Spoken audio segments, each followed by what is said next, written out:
Can Brazil supply everything that China wants or needs? I would say that if you look the shipments from January to August, they are historical level, the Brazilian soybean shipments to China. So from January to August, Brazil exported to China around 75% of its exports. Just in August, over 80%. So of course, there is also the soybeans from Argentina. Now the export tax is back again, but during the 2 days last week, Argentinian farms, they exported a lot to China as well. So if you look just South America, Brazil and Argentina, I would say that they would be able to attend the Chinese market this year, and maybe Chinese markets, Chinese buyers, they will not need the American soybeans if you look their needs. But of course, we have a lot of factors in this game that could change tomorrow. So I know that there is a huge concern nowadays here in the US related to this trade agreement. So far, we can say that Brazilian farmers, they are being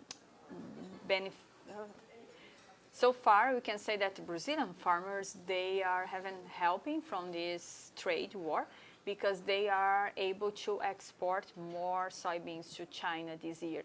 We have seen scenarios pretty similar than we saw in 2018 in terms of movements. And remember, from 2018 until 2024, Brazil increased 40% its soybean production. So nowadays we are talking about a volume that Brazil is exporting to China that's much higher than was in 2018. So China may have a 100% need satisfied with Brazil, with Argentina, and with whatever soybeans that they're producing in China, because they're producing some as well. Yes, if you look the needs of the Chinese market, they produce only 20 million metric tons, but their needs is over 120, 30 million metric tons. They need to import at least 100 million metric tons. From January to August, just Brazil exported 7 million metric tons. We also have a little bit from Argentina, that's not too much.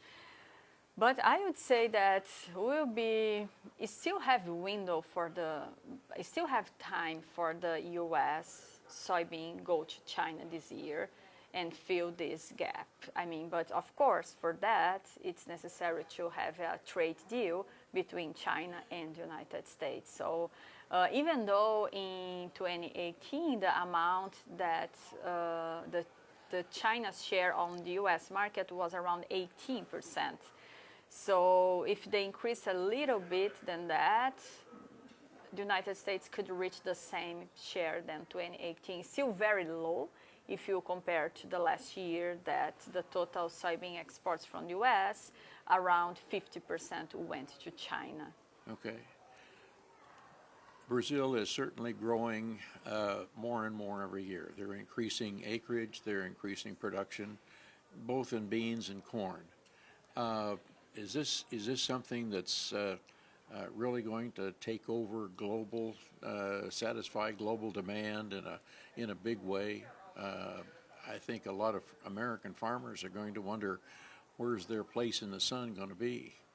Yeah, I mean, when you say that, we need to remember that also Brazilian farmers, they are struggling right now with very high cost productions and revenues as well. The situation is not wonderful in Brazil. They are selling more easily in the international market because they have a good relationship with China.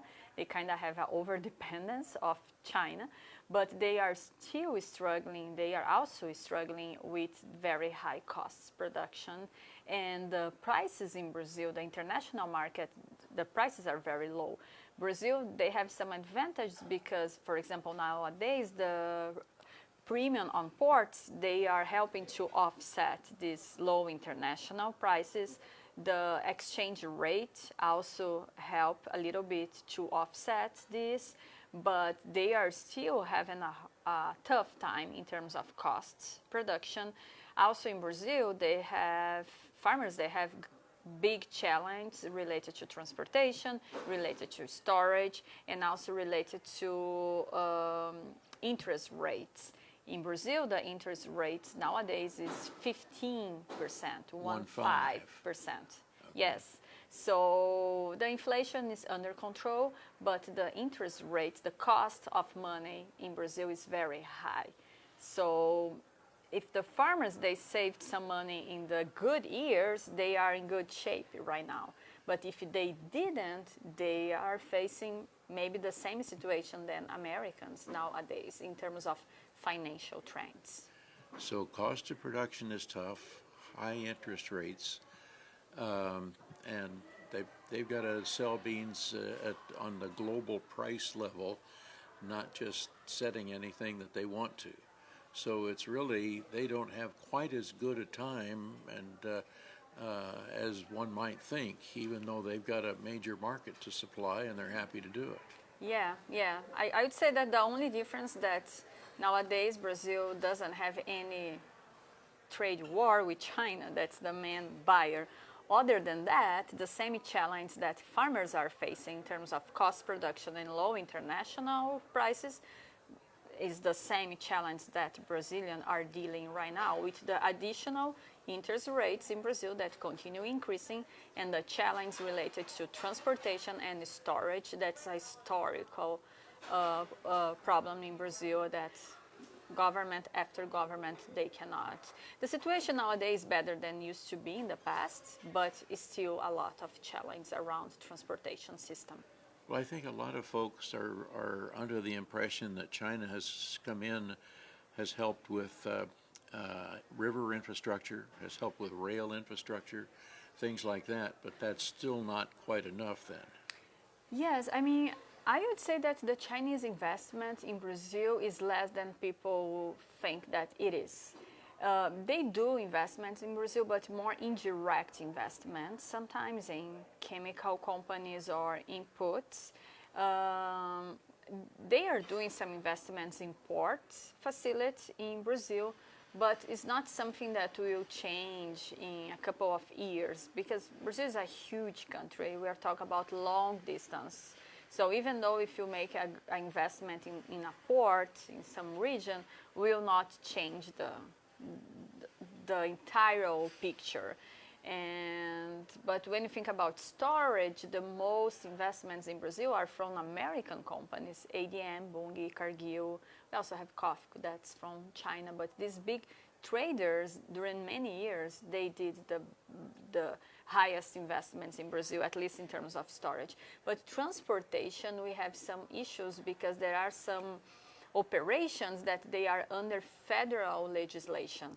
So they cannot have private investments. In some places they can, but not everywhere. So yeah, it's not a simple equation to complete, yes. Okay. What have we not talked about that you think American farmers should know about this relationship with Brazil and the U.S. and China? Sorry, could you say again? Could you ask again?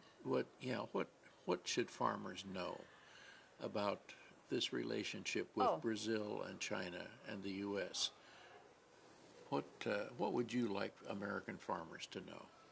Yeah, I think it's a very tough moment nowadays, especially because it's harvest season and farmers are struggling to find alternative markets that would replace Chinese. That's a big buyer, but the same time we know that we are talking about the global agribusiness. All these countries, they are connected.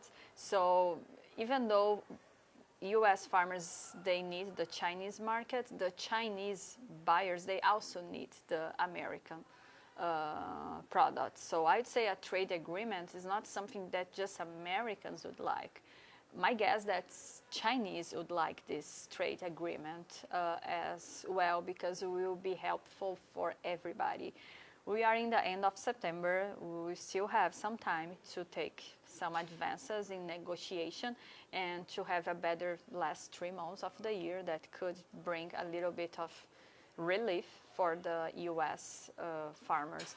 But the same challenge that U.S. farmers are facing here in terms of cost production and low international market prices are the challenge that Brazilians are struggling as well. The only difference that in Brazil they are increased the shipments to China, but all other challenges related to financial situation, they are kind of the same, with additional that in Brazil we have interest rates around 15%, and there is few helping from the government like a subsidies. That's very rare in Brazil. The government, they don't have money for that.